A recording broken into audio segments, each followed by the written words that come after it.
All right now. Patrick Mahomes is basically God playing quarterback. Chiefs Kingdom Live! They want it. They wanted it.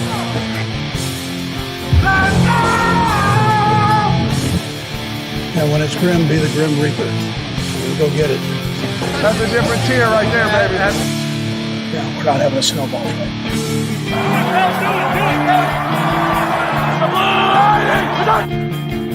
Three. No one's ever got three. I want back-to-back to back.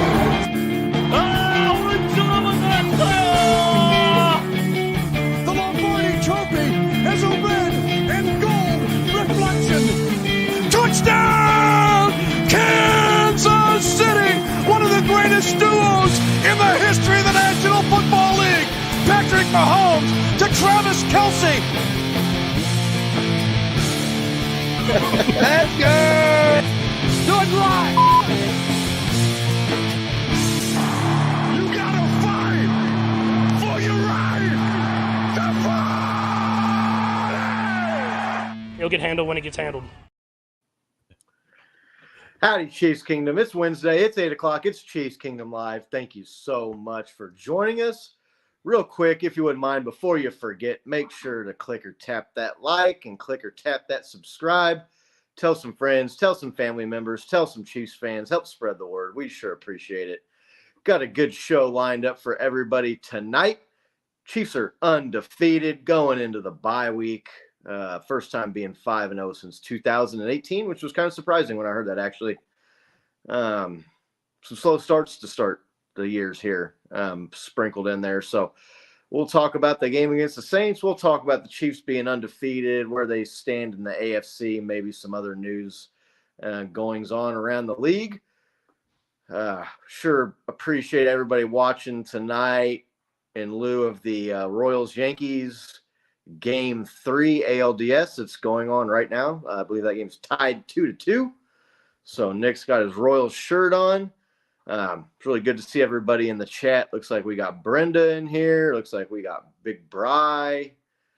Maybe we'll see Doug and them. I think Laney's ditching us to watch the Royals tonight. So that's okay. Once every 10 years or so, I guess we'll allow that. Before we get into it, Nick, how are you doing this evening? I'm doing great, man. Royals winning in the postseason. We got Chiefs, best record in the NFL, going into their bye week, undefeated. Who's got it better than us, man? Who's got it better than KC fans right now? Yeah, it's hard to find fan base that is doing better than Chiefs and Royals fans. Looks like we got Red Leg. Good to see you. Thanks for stopping by. Yeah, let's just get into this. Chiefs win. Pretty convincing fashion on Monday Night Football. They double up the Saints 26-13. That game easily could have been like 42-3 or 7 or something. I mean, yeah, some missed opportunities there, but Chiefs definitely outclassed the New Orleans Saints at Arrowhead in prime time. They moved to 5-0. Looks like Janet popping in there saying hello. Good to see you, Janet. Nick, overall thoughts about the game against the Saints on Monday night? The Chiefs are climbing, right? Right. Everybody else in the NFL, it seems, is kind of on a roller coaster. Even the Vikings maybe showed a couple of cracks there. Right. Needed Aaron Rodgers to throw 3 picks to beat the Jets in London by 5 points, but the Chiefs are a team that's just like, they're just old, reliable, right?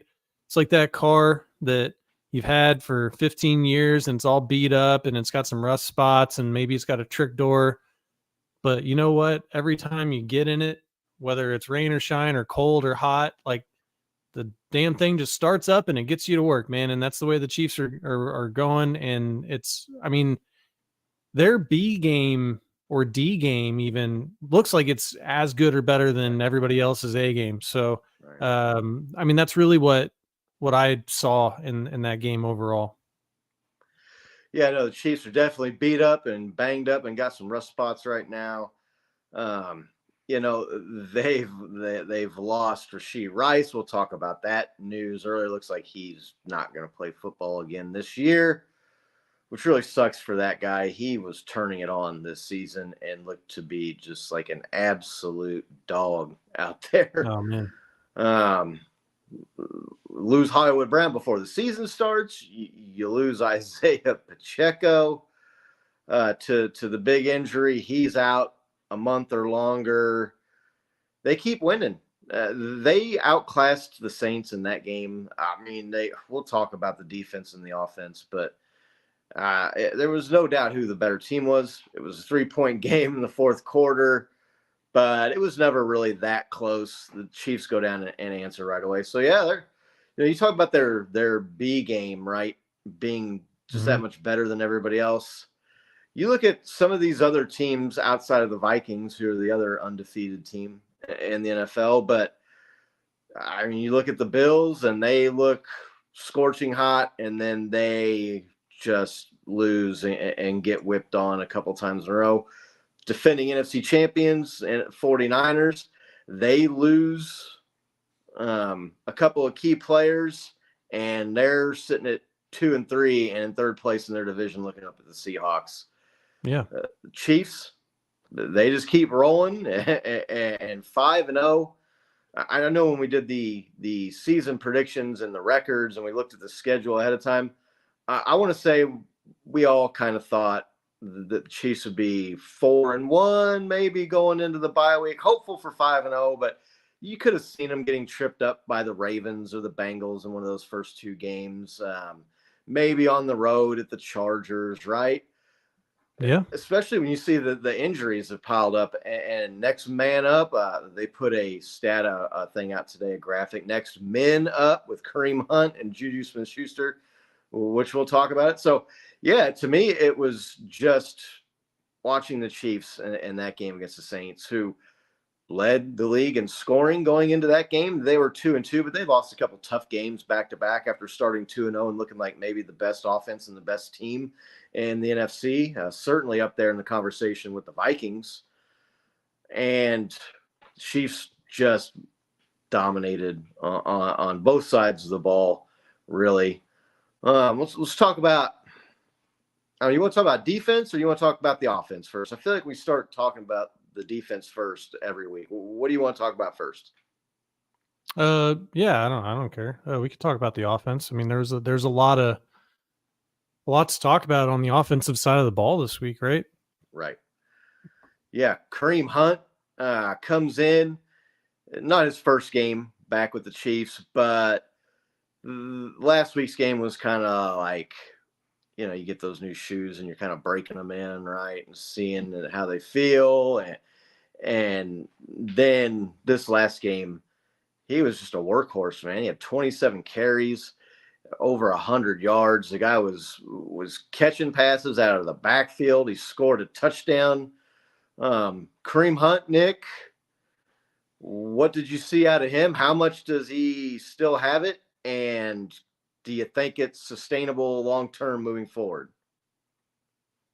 I don't know about sustainability, right, over the long term. We may not have to worry about it if he starts splitting with Pacheco, but I think you saw a running back that, although he's aged a bit, he doesn't have some of that maybe a little bit of oomph or breakaway speed that he used to have when we had him back circa 2018. But he's really good. He's got good vision, good instincts, right? And you see him bounce it outside. He found the edge a few times, right? I mean, he's not average. He didn't average 6 or 7 yards a carry, some sort of gaudy stat. But what you saw was that, he was able to get downfield. There were a couple times where it looked like they had him dead to rights and he was able to just get back to the line of scrimmage, right? Yeah. And not losing a yard or two is huge in these situations. So that's really what stuck out to me is he's still got it, man. He's still got the instincts.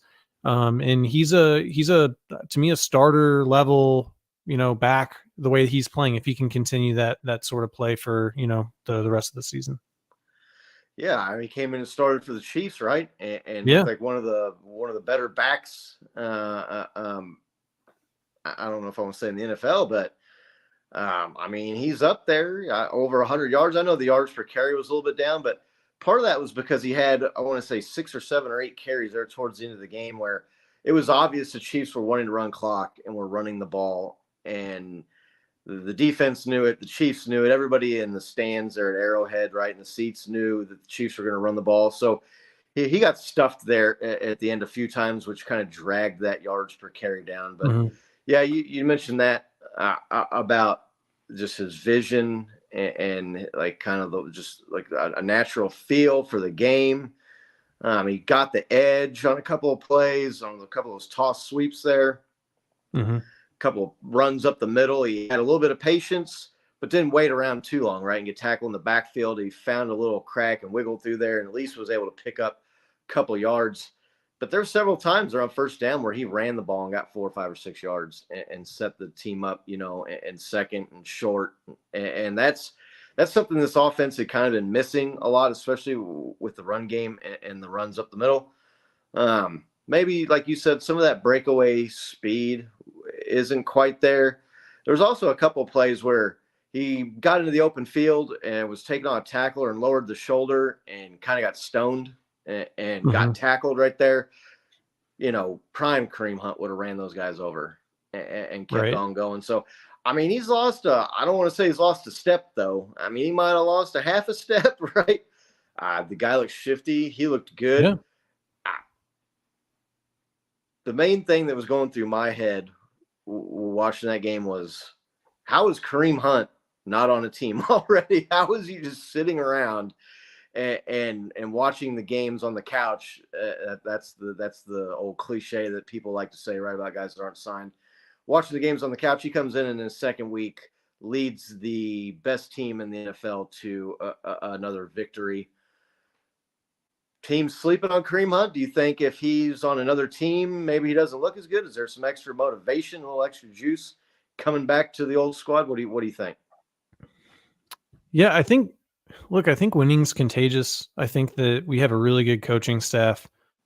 And I do think that, look, he has not been on the Super Bowl winning teams, right? I mean, he was on, the team the season, I think when he exited midway through the year that we lost to the Patriots in the AFC Championship, right?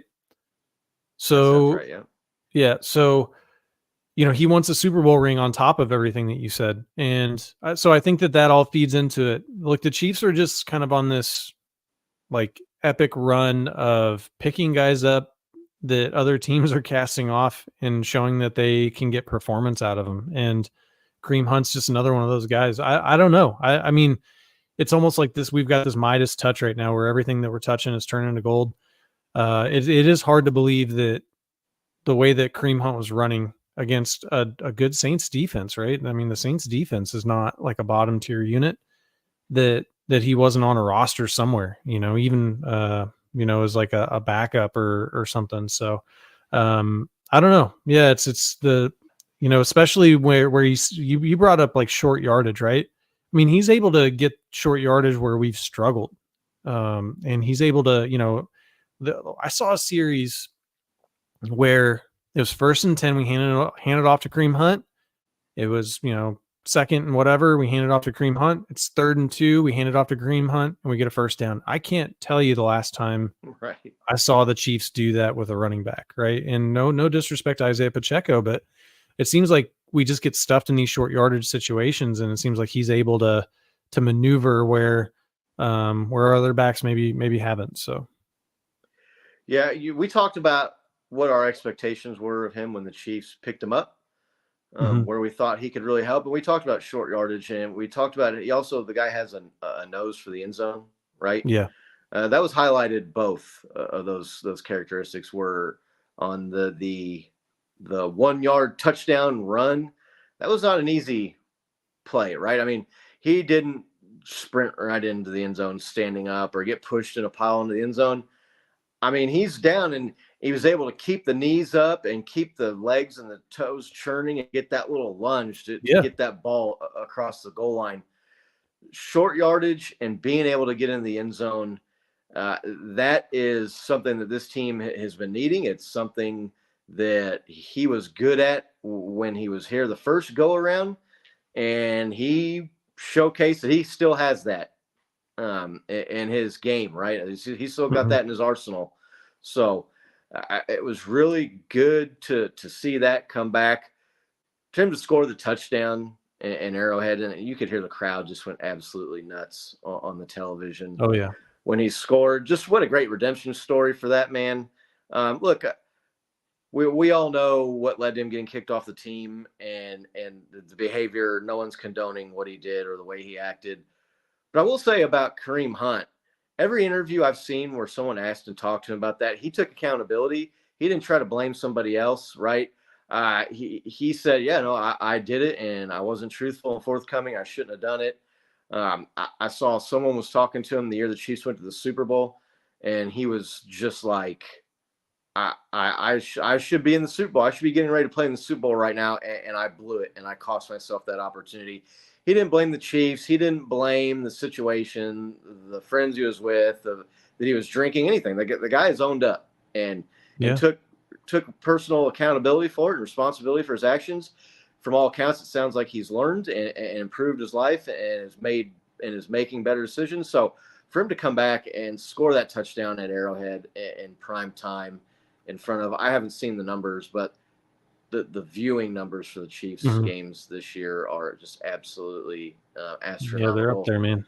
No matter how much people say they can't stand the Chiefs, they still watch or the Taylor Chiefs. Swift. Or Taylor a lot Swift, of people right? hate watching. Right. So, yeah, it was awesome to see Kareem Hunt come back and produce like that. He was part of the topic of the CKL poll, which we can get to that here maybe after we break this game down. But it was kind of like the greatest hits out there for the Chiefs, right? Juju Smith-Schuster, another guy that he finally had the game that I thought he was going to have when we got him. Right. I want to say, I can't remember if that was week 1 or week 2. Yeah. He predicted for Juju to have the big game, was a player to watch. Kind of fizzled, but Rashee Rice, he's gone. This team is searching for number 1 wide receiver. He comes out. He has 130 yards. Should have had a touchdown. The drop at the goal line that cost the team and turned into an interception cost the team 7 points right there. We were talking about, how close that game was score-wise in the fourth quarter, even though the Chiefs had just really laid it to them. We're moving the ball. We're stopping the Saints from being able to move the ball. Juju was with the Patriots, gets cut, and you're kind of wondering, what does the guy have left if he can't make the Patriots, right? There's been speculation or rumors or reports that his knees are like shot and that they're ticking time bomb just waiting to go out on the guy. He looks pretty good. Juju Smith-Schuster, were you surprised by the performance? And kind of going back to the Kareem Hunt thing, is he a guy the Chiefs can lean on to repeat these performances moving forward? Well, after I kind of got burned on that game with the drop, I was a little surprised. But look, we've talked about this on the show before, and this season is like this statement, but like to the nth degree, right? Where the Chiefs have to figure out how to win with guys that other people have kind of cast to the side, right? Right. And they've got to be able to sign guys like Hollywood Brown that he didn't get cast to the side, but he wasn't getting a long-term deal somewhere, right? He's not a premier guy that everybody's looking to give a 4-year, $100 million contract to. And the Chiefs have just been able to do that. Andy Reid, Matt Nagy, right, who I've been kind of harsh on this season, even with the offense, but Travis Kelce, Patrick Mahomes, these guys have some sort of influence over the will and the character of the people that are around them that allows those people to produce their absolute best effort, right? And so, you even look at a guy like Isaiah Pacheco, a 7th round running back, right? Becomes our starting running back. Our team just seems to breed excellence. And I think a lot of it is, hey, look, I've got an opportunity to be in this situation and I'm going to give it everything I got. Whereas maybe the Patriots didn't seem like a situation where I got to give it everything I got, right? or maybe the Browns, right? That's just and I'm not saying he didn't want a job, but I just think that that there's a prestige and there's like okay, like I got this opportunity, I'm not going to screw it up, I'm going to give it everything I have, and it's really cool to see, man. It's really cool. Yeah, I think there's also, there's an expectation. The Chiefs are in the middle of a dynasty right now, and when you come in there, you know that you're going to be expected to perform. You're around greatness with a Hall of Fame head coach, a Hall of Fame quarterback, a Hall of Fame tight end, guys that have been there, done it, know how to do it, know how to win. There's an expectation of winning. There's a quality, a standard that you're stepping into. I don't know how many people watching this have had a job before, right? Where if you're around mediocre guys or you've got poor leadership, you can be a good worker, but your morale or your ethic, right, it kind of drags you down. You get to a place like the Chiefs, a rising tide lifts all ships, right? Is kind of the old saying. So you're on the Patriots, and no one's expecting you to do much, and the talent is okay around you. The Patriots, they are past their dynasty now, obviously. Rebuilding. I don't know what you want to call that, but teams like the Browns, you just don't have that winning mentality. You don't have that championship culture that you have with the Chiefs. And I think you see that when guys leave here, go elsewhere, aren't quite as successful, don't really put up the stats or have the performances they had here. And then they come back and they perform at a higher level and win. So, look, Juju, I don't know. I've never seen an MRI on the guy's knees. I'm not a doctor. I don't know how much of that is speculation or truth. I've heard enough people say it, though, that you would think would be in the know, that there's questions and concerns about it. So as far as how sustainable it is, I don't know that it is, but it might not have to be. If you can lean on a guy like Kareem Hunt, or maybe a guy like Justin Watson steps up and has a big game. Travis Kelce, it's looking more and more like maybe the Chiefs were kind of saving him for maybe later in the year, and he's been thrust back into that number one role. The last 2 weeks, he's looked like old Travis Kelce. Like Travis Kelce. Getting open, catching 7, 8, 9 passes. Throwing laterals. We'll talk about that play here in a minute. But, yeah, so I don't know that he has to. If you come in and have a big game and let somebody else have a big game next week and let somebody else have a big game the week after that, Patrick Mahomes is there, and he's going to drag this team, and we've seen it literally on one leg, to a championship. So the leadership's there, the culture's there, the winning mentality is there. You see that when these guys come back and have more success and look better and got more juice, a little bit more pep in the step. Yeah. Than the man I had in other teams and other organizations. Just talked about Travis Kelce, the guy, 9 catches, 80 yards. I would love to see him get into the end zone here in one of these games. But Travis Kelce, Nick, you think they were saving him and now they're kind of thrust into, using him more? Looks kind of like that's obviously what's going on with him. Yeah, I think he was kind of in a box marked, don't open until December. Yeah. And or November, they maybe. Had to open. Christmas came early. Right.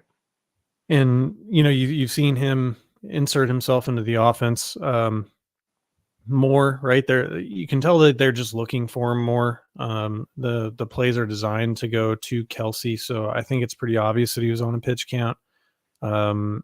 And for him to just kind of cordially be like, hey, I'm good with what's going on. I don't care about my stats, right? When he knows that he's close to breaking Tony Gonzalez's, I think it was his catch record, right? He's getting close. Yeah, I think he broke it in this past game or maybe 2 weeks ago. But yeah, it's good to see, but then it's like he's the one. You talk about wear on Kareem Hunt or Juju, right? Like we need not only his body but his brain out on the field during the postseason and during the playoffs. That's where we really his talents are best used. But look, whatever is needed, whenever it's needed, that Travis Kelce's going to ring, answer the bell, and he's going to show up for this team. It's wonderful to see, man. Yeah, I mean, he was catching passes. He was getting first downs. He was getting some yard after catch. Guy looked good. I think the Chiefs maybe still looked at a wide receiver to maybe take some of that load off of him, so they can maybe get back to saving a little bit of Travis Kelce for later in the year. But he looked back to himself. Kind of the offense. Patrick Mahomes, people have been critical of him. He's drawn some criticism about his play and his numbers, and this is the slowest start he's had when it comes to this metric or this number, this stat. Was that the best game of the year so far for him? I mean, I know he didn't have a touchdown pass, but he had one touchdown pass taken away on a holding penalty by Juwan Taylor, another thing that cost the Chiefs points that made the game look a lot closer on the scoreboard than it was, even though it was still a 13-point double-digit victory, which is that's a more than comfortable margin of victory in the National Football League, especially this year. He had the touchdown dropped by Juju there at the goal line. He had a bomb to Xavier Worthy that was negated, taken out by a pass interference penalty where they just tackled the guy right. You figure probably connects on that play. He could be looking at 400 yards and 2 or 3 touchdown passes, and everybody's talking about Patrick's back to himself. Best game of the year so far, you think, from Patrick? And do you think that's him maybe getting some things figured out and getting back on track? Yeah, without a doubt, it was his best game, right? I mean, he completed over 70% of his passes. He threw for over 300 yards. If you want to count those, oh man, it looks like the Yankees just hit a home run. 3-2. If you want to look at that pass interference, right? That was a 50-yard pass interference play where he threw the ball. Like, I mean, that's not yards that count towards a stat, but it's yards that the team got, right? So everything you said, he did look sharp, right? He looked sharp. He looked decisive. He looked like he was comfortable. He was getting chased around a little bit. Right. And there were a couple times where, he took a few sacks, but overall, I mean, that play on the sideline, where, I mean, he's dead to rights with 2 or 3 of the best defenders on the Saints squad right in front of him, and he somehow gets around them, finds the edge, makes a Superman diving play to convert a 3rd and 9. It's overturned. I didn't think there was any way in hell they were going to overturn that. Just because I don't think I've ever really seen him on those plays make those calls, because you really can't tell where the ball crosses the line. I'm glad they did overturn it. Much to my chagrin in our text thread with Scott and Bo, where I was like, there's no way they'll overturn that. And I was wrong. So, but yeah, I mean, definitely you saw that, when the lights are the brightest, Patrick shines the brightest. And so it was a great performance by Mr. Mahomes. Yeah, the play where he dove along the sidelines and stretched the ball out, and they ended up giving him the first down. I mean, when they didn't give him the first down, they marked him short. I'm sitting there thinking, he's the best player in the league, and he makes a play like that, and it's that close. Just give the guy the damn first down. You know what I mean? Come on, man. Like, at what point does he get the benefit of the doubt from the refs, or get the hometown call, or the Tom Brady call, or whatever you want to call it? It's just even more proof that this concept, or this idea that the refs are helping the Chiefs and they're in their pocket and they're always doing everything they can to help them out. Not the case. I was surprised as well that they overturned it. Maybe they had a camera angle, or maybe they had something that we didn't see. How there's no technology to tell where the ball goes out of bounds in the year 2024 is mind-blowing to me, that they're still going off a guy standing there and trying to guess and run up there and mark it. There's got to be something to know where the ball is at on the field in a situation like that. But yeah, it's good to see Patrick Mahomes. It's unfortunate, it's like another game with interception. That interception was not his fault. I know some people said, he threw it a little behind Juju him. had 2 hands on it, man. Like, head in both hands. He had in both hands for a second or two. I almost was thinking, was that a fumble and a recovery? Because he had it in both hands, and he's trying to get across the goal line there. So, Yep.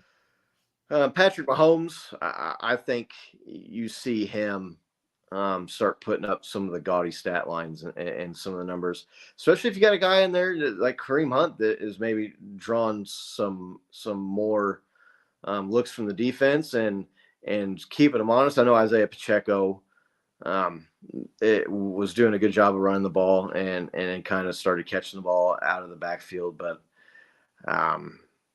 if you can add that short yardage game into there, and you got to start kind of stuffing some guys into the box to help stop the runs up the middle and the ground and pound game there, and you're able to give a guy 20-something carries, I think that's going to help him too. So offense looked really good. They put up a ton of yards, had a ton of first downs.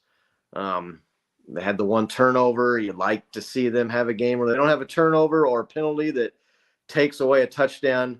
I mean, they scored 23 points in that game. Butker missed a field goal. There's 3 points. They had the play, I want to say there, the Juju missed tipped interception. There's 7 points. So you're looking at maybe, I don't know, what is it? That's 10, and then the Juwan Taylor where they take the touchdown away from them, they end up kicking the field goal. There's 14 points, right, that they kind of cost themselves. Would love to see that get cleaned up in a game here where you don't have a key drop at the goal line. You don't have the touchdown taken away by a penalty. But that seems to just kind of be the Chiefs and where they're at on offense. It's been like that for several years now. That's not anything new. I want to say it was on Nick Wright's show. There's that First Things First where he put out like Patrick Mahomes and the Chiefs have more touchdowns negated by penalty than any other team in the NFL since he started playing. So it's because the refs love the Chiefs, right? All right, yeah, they're in their pocket and they're paying them, and they want the Chiefs to win. It's all rigged for the Chiefs. So good performance by the offense, encouraging signs out of Kareem Hunt and Juju and Travis and Patrick. The Chiefs defense, man, like, are they better than they were last year? They are. They're on a heater, man. They are on a heater. And it's not like they're feasting against bottom shelf offenses or talents, especially when it comes to stuffing the run. Alvin Kamara led the league in yards from scrimmage going into that game. You can add him to the list of guys that the Chiefs held to 2.5 yards per carry. And that's even after they had the weird run where he reversed fields and ran for 9 or 10 yards right out of the gate on his first carry. Yeah. After that, the guy was getting absolutely no room to run. This defense, Nick, the run game, the way they just absolutely smothered the Saints. Are they better than last year? I mean, do you think at some point a team gets them in the run game? What is it you think the Chiefs defense is doing it so great at stopping the run? Look, I think there's a couple of people, Chris Jones, Nick Bolton, really standouts, right? Like Nick Bolton had one hell of a game on Monday against the Saints. And I think it's just they're one, I don't think they're playing the two safety, right? The two shell, right? So that allows them to bring more people up. But it's execution and scheme. So Spagnuolo is demanding better, right? That's his slogan for the team this year. And he said, look, I was part of defenses that finished number 1 in the league and then fell apart. And it's because we kind of got full of ourselves. He's like, we need to get better each and every week. Yeah. And, it's being led by Chris Jones. And I know that Kelsey has ascended, as far as a season this week and then last week, but you've seen Chris Jones kind of take over as like, hey, it's like Mahomes and then Jones, right? And those are the two people that are really controlling both sides of the ball there. And I mean, I don't know. I don't know enough about how the defensive line plays and the linebackers play, but I mean, I know that it's led by Chris Jones eating up a lot of blockers, and then the linebackers, especially Nick Bolton, just really rushing to the ball, and just they're just stuffing them, man. It's awesome. Yeah, they're definitely disciplined in their scheme and not trying to do too much individually. Do your job and let the man next to you do his job, right? Mhm. You hear coaches say that when you start trying to do the other players around you's job, or you don't have confidence that the other guy is going to fill his gap or make his tackle, then you start cheating or you lose your discipline and you're not where you're supposed to be. Marty Schottenheimer, obviously the architect of some of the best defenses in Chiefs history. He used to always say that stopping the run is about attitude, right? You want to stop the run or you don't want to stop the run. It's dirty, hard work getting in there. These big bruising running backs, and you're in the trenches and you're getting hit, right? And it's physical and it hurts. The Chiefs are just getting in there and they just have like a nastiness to them, especially in that defensive line. You mentioned the linebackers. Leo Chenal as well has kind of stepped up in a starting role with Willie Gay leaving and going to the Saints. He is in there just – he had death row written on his arm in college, right? The guy, Right. he's a physical beast as well. So, Brenda's mentioned Connor and Cook. Cook kind of got cooked on that long touchdown by Rashid. Yeah, he got burned. He got burned, but that's also, that's not Brian Cook's game trying to cover a speedster one-on-one down the middle of the field. Kind of reminds me of when Dan Sorensen took a lot of flack for getting burned by Stephon Diggs. Well, why is Dan Sorensen trying to cover Stephon Diggs? It was a mismatch. It was a gotcha moment for the Saints where they got a favorable matchup and got a guy one-on-one with someone who really – and they executed, man. It's going to happen, right? And made the throw. But, outside of that, though, they didn't do anything either. Chris Olave, they stuffed him, shut him down. Trent McDuffie, I was watching, I want to say it was the fourth quarter or something. I was thinking, is Trent McDuffie still on the Chiefs? Did he get hurt? I don't remember seeing him on the screen the entire game. Teams are not throwing at that guy.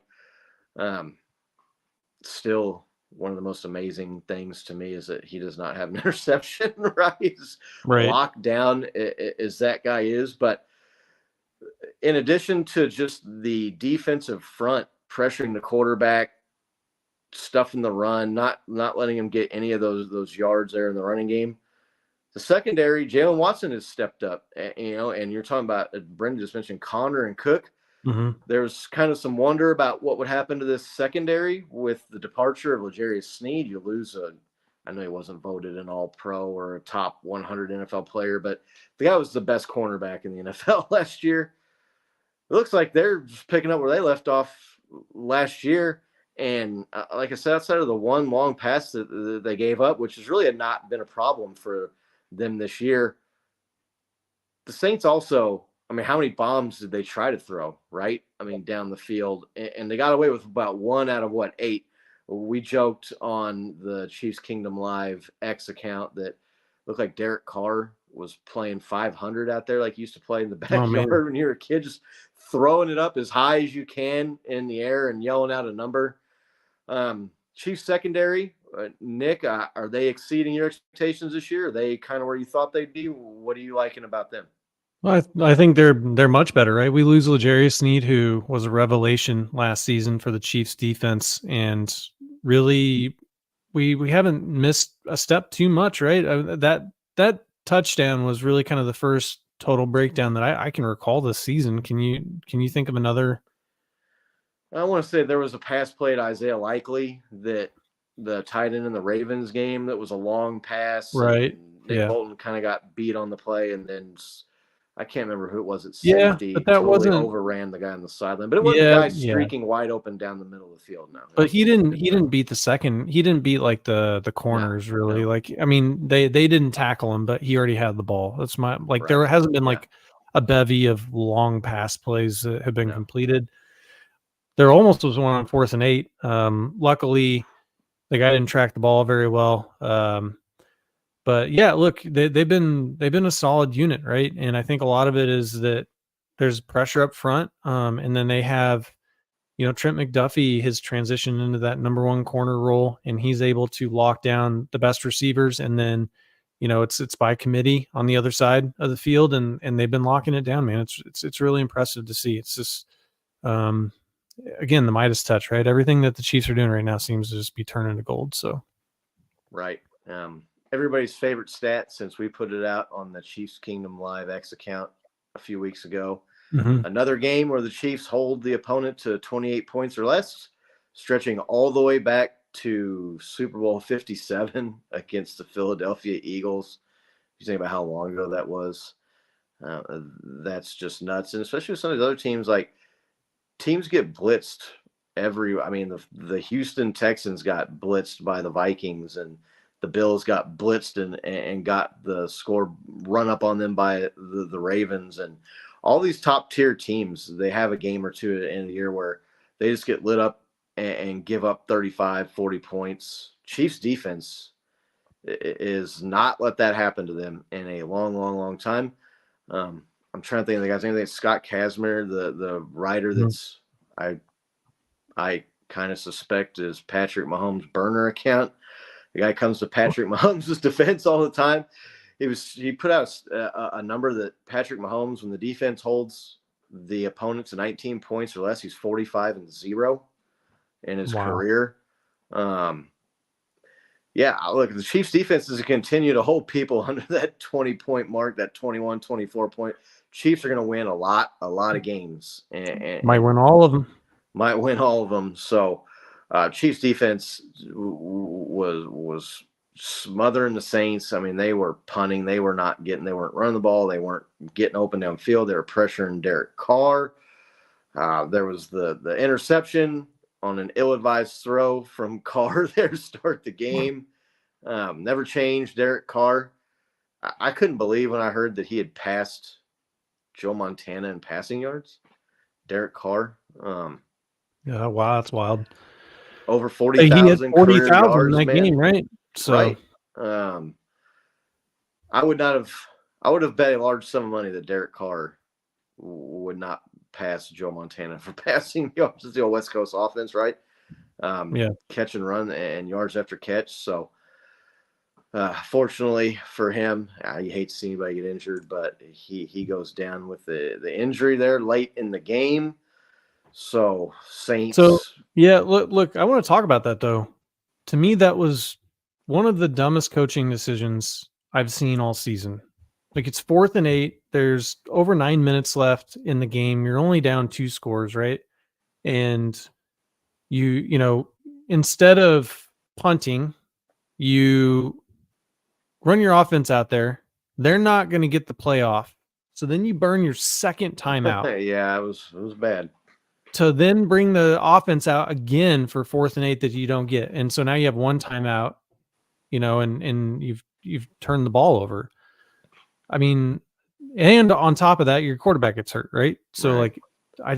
I was watching that sequence and I was just thinking, like, this is one of the dumbest coaching decisions I think I've ever seen. What did you think about that? I mean, it was bad. Oh, looks like Bobby Wood Jr. just broke his slump here. Got on base here. Sorry. All right, good for Bobby. Score in that game still 3-2. 3-2. It's the top of the 8th. We have one out and Bobby on base. All right. So, well, still time. Royals pull off a little bit of Kauffman Stadium magic here at the K. Yeah, look, I don't know if I thought it was as bad of a decision as you did. The Saints defense has shown no ability really to stop the Chiefs in that game. So I don't know. The ball went right through the receiver's hands. I mean, but you got to get stops anyway. You're down 2 scores. Right. But they were inches away from converting it. Yeah, I probably would have punted it and tried to pin them deep and try to get the ball back as well. But look, the Saints, their coach, I don't know what to think about them. They started hot this year, like I said, and we're leading the league in scoring, and then really kind of have fallen off here. They've lost 3 games in a row now. They're 2-3 from going from 2-0 to 2-3. It just shows you even more how impressive what the Chiefs have been able to do and start this year 5-0.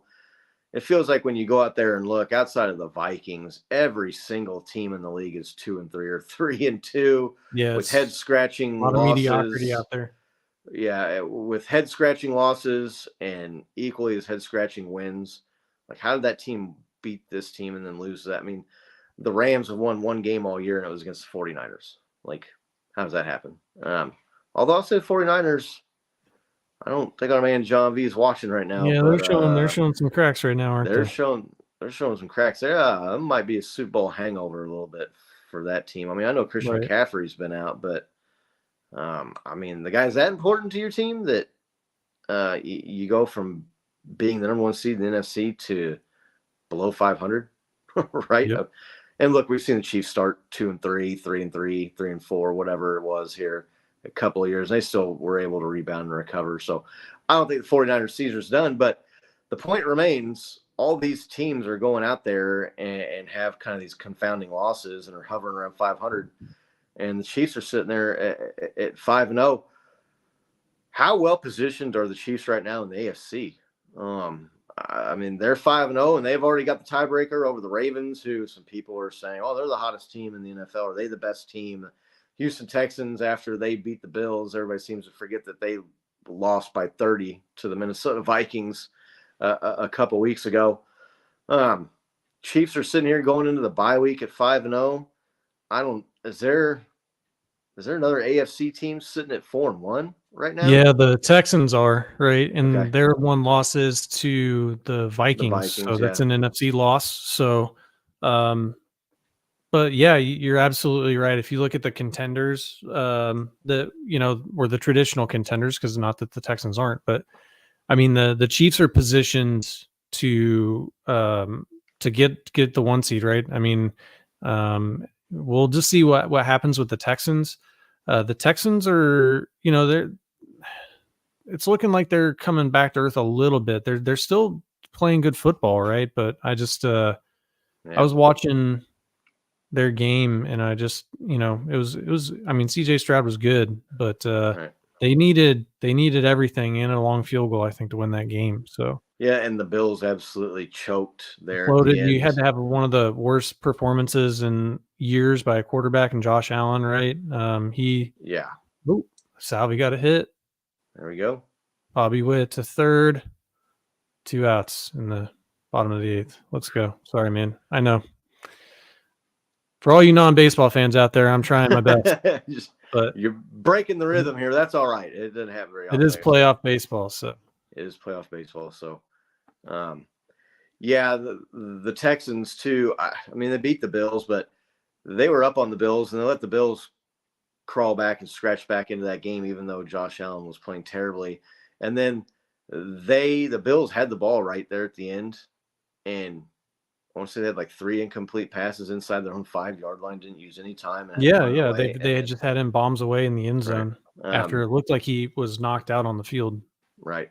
The Texans, they got smoked by the Vikings a couple weeks before that. They've also had another couple close wins earlier in the year. So Chiefs get to play them at home at Arrowhead later in the year. It's looking like that might be a good turn in the schedule, right? To be able to get that game at home against them late in the year when you're looking at, I mean, it's coming down to probably Kansas City and Houston, and I don't know who else in the AFC, and the Bengals are 1-4. Yeah, they're going to have to rip off a ton of wins in a row to get back into this thing. Right, and that team's capable of doing that. They've shown that they've been able to do that before, but the Ravens, they've scratched their way back up from an 0-2 start, but they had to have the Bengals miss a field goal after Lamar Jackson fumbled there at the end of the game, and the Bengals kind of choked that game back away to the Ravens after they'd kind of choked it away to the Bengals. So choke fest going on out there in that game. Chiefs are in the bye week. They're at 5-0. They're at the top of the AFC. They've got the tiebreaker over the Ravens already. They're looking at coming back out and getting a 49ers team that is kind of reeling. I imagine with the Chiefs' luck that Christian McCaffrey, he'll be back ready to go just in time for the Chiefs game, I'm sure. Yeah. But I mean, I don't know, you just Chiefs work on adding him to the 2.5 yards per carry list of every running back that they face this year. They've kind of held in check down there. So, yeah, Travis is talking about the Chiefs defense. They definitely are on an amazing run. The bye week coming early, we talked about last week, kind of helps the Chiefs with some of the injuries. It's one less game, right, that you're going to have to play without Pacheco. Unfortunately, Rashee Rice looking like he's lost for the year. Really just sucks. I was holding out hopes, right, especially after you saw that there's reports he was walking around the locker room and didn't have a limp and just had his leg wrapped. Rashee Rice, it's a big blow to this team. Do you think the Chiefs make a move at the wide receiver position? I know Juju's had 100 yards, but I don't know if you can expect him to hold up all year and continually give you those kind of performances. And he had a 50-something yard reception where Tyrann Mathieu fell down on coverage, right? So welcome back to Arrowhead, Tyrann Mathieu. What do you think the Chiefs do on offense? You think they make a move, bring in a wide receiver? Do they need to? I don't know. I don't think so. I don't think they're gonna. I mean, you're not going to see them trading for one of these big name receivers. I would be very surprised, right? I'm not saying it's impossible, but I think that they're probably going to kind of stand firm with what they've got. They're getting productivity out of the guys they have.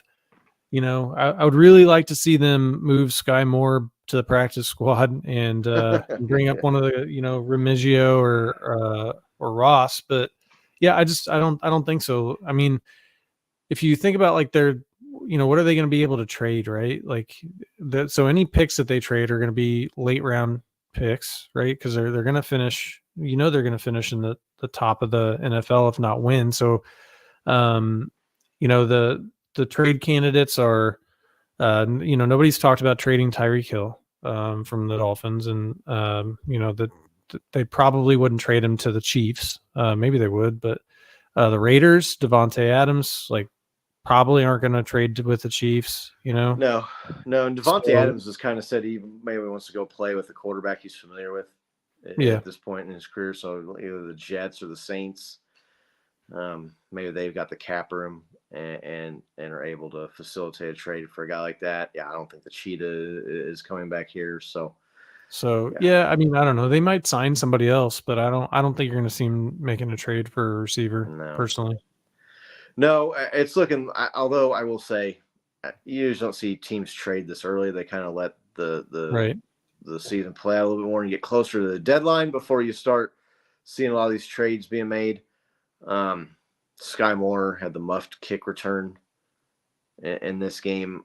I don't know what the guy is giving the team at this point. They went to him last week one time, and he dropped the pass on third down against the Chargers. He really only has one chance to make an impact in this game, and he muffs the kickoff and then gets tackled short.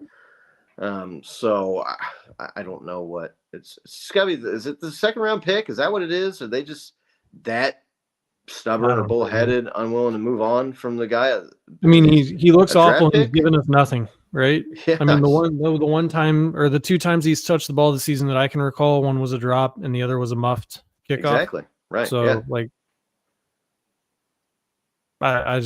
I got nothing else. Right. On that. Justin Ross, still waiting to see if he gets an opportunity. The Chiefs have kept the guy around through injury and through legal troubles, and when is you going to give that guy a shot? I mean, he's got youth on his side, right? He's younger. I don't. It's kind of like put up or shut up time for that guy. I don't know. The Chiefs obviously see something, and they get to see training camp. They get to see practice. So maybe the guy's just lost out there. I don't know. He was on the team last year before he got into legal trouble and got put on the commissioner's exempt list. So I don't know if he's regressed or gone backwards, but would love to see somebody start producing other than Juju Smith-Schuster, because I just don't know that at this point in his career that he can hold up right for the whole season. Maybe he can. I don't know. Again, I'm not a doctor. I've never seen an X-ray or an MRI on his knee. Maybe he's healthy. I don't know why their teams would just give up on the guy if that's the case, especially after the year he had with Kansas City. I mean, you want to tell me the Patriots couldn't use a guy that can go for 130 yards in a game while watching their offense? So definitely confusing what's kind of going on with a couple of the guys there in the wide receiver room. Might see him get a chance. I mean, can Remigio be any worse than Sky Moore? No, he can't. I mean, that's right. Like, you can't be worse than nothing. Like, he's giving us 0. He's giving you negative. Maybe really. he's doing some blocking, right? Like, maybe but he's not drawing any like serious coverage. Nobody's sitting there going, "Oh man, we really got to pay attention to Sky Moore on this play," right? Right. Like, so I just don't. I don't know. I don't get it. Yeah, so I don't know. Chiefs got the bye week, and then they've got the 49ers on the other side of that. That's turned out they're kind of like a curious situation here for them. I mean, when we did the season kickoff show, we did our predictions. They were probably the most lopsided landslide pick to win their division outside of the Chiefs, which was 99%. Yeah. I think maybe there's 1 or 2 people that voted the Seahawks. That game maybe looking as tough as it could be. I mean, you come out of the bye week and you could look at 6-0. You can play the Raiders. They've gone to Aiden O'Connell, right? I mean, you'd be looking at 7-8-0 start to the season. Yeah. Chiefs are going to be in great shape come playoff time, man. Looking to get that even more important 1 seed with the bye week, right? Since they've gone to the new format. So the beginning of the season could not have started any better for the Kansas City Chiefs. Yes. And, I mean, it's perfect. We're 5-0. There's no other 5-0 teams. The teams that we thought were going to be our biggest competition have somewhat faltered. We've got a win against the Chargers on the road, right? I mean, so win against the Ravens already. Yeah, aside from the injury. Yeah, aside from the injuries that we've had, I mean, it's been just, like exactly how we would have wanted for, going into trying to make history with a 3-peat, right? So, especially if you would have told us, hey, Hollywood Brown's going to get hurt before the season starts, and you're going to lose Rashee Rice you're only going to have him for 3 games, right? Essentially, because he got hurt right at the beginning of that Chargers game, so he didn't really play in that game. He didn't play in this game. You're going to lose Isaiah Pacheco week 3 for a month. I think Chiefs Kingdom would have signed up for 4-1 or 3-2 start, right? With the start of that schedule, right? Yeah, and the way the schedule started out and playing the Ravens and the Bengals right out of the chute like that. So, yeah, awesome start to the 3-peat. I don't think you could ask for a better start. They're going to be getting healthier too. You'd like to think as the season goes on, you get an Isaiah Pacheco back. You get a Hollywood Brown, fingers crossed. Maybe he can come back for the end of the regular season. You get that bye week, right, too. It'd be even more key with him looking like he's going to be ready to come back, hopefully playoff time. If you could get an extra week off and start off in the divisional round and skip wild card weekend and give him an extra week to get healed up and get back into football shape. That bye week is looking even more and more key and critical for the Chiefs. Some of the injuries going on. I don't know, is there anything we missed? Do you want to get to anything? Questions? Anything in the comments? Yeah, I don't know. It's kind of a late night. I think most people are probably watching baseball, but yeah. Well, the view counter's up over 100, which is typical for a Bo-less night. I don't know what it is about Bo being on here, but sure appreciate everybody watching. If you just wouldn't mind, if you can remember to click like or subscribe, that really, really, really helps out the channel. We'll be back next week. We'll talk about this 49ers game after it's on the other side of the bye week. We'll break that down. We'll see what they look like, if maybe they're going to get Christian McCaffrey back. I mean, that's a team that can be looking at being 2-4 maybe at that point, which I don't think anybody would have guessed at that point. So, yeah, Brenda, we see you there in the chat. Really appreciate you watching. Brenda's one of the OGs. We can always count on Brenda to show up there. I know her Cardinals. Oh yeah, we know you're there. I know her Cardinals had a tough year. Definitely substandard for that organization's expectations to miss the postseason and kind of play the way they did. So really appreciate you swinging by, Brenda. It was good to see Travis. I think I saw Kevin. Oh man, Brian was in the chat. So make sure to click like, make sure to click subscribe, and we'll be back next Wednesday. I know the Chiefs don't play, but we're still going to close it out. Let's go, Chiefs. All right, let's go, Chiefs.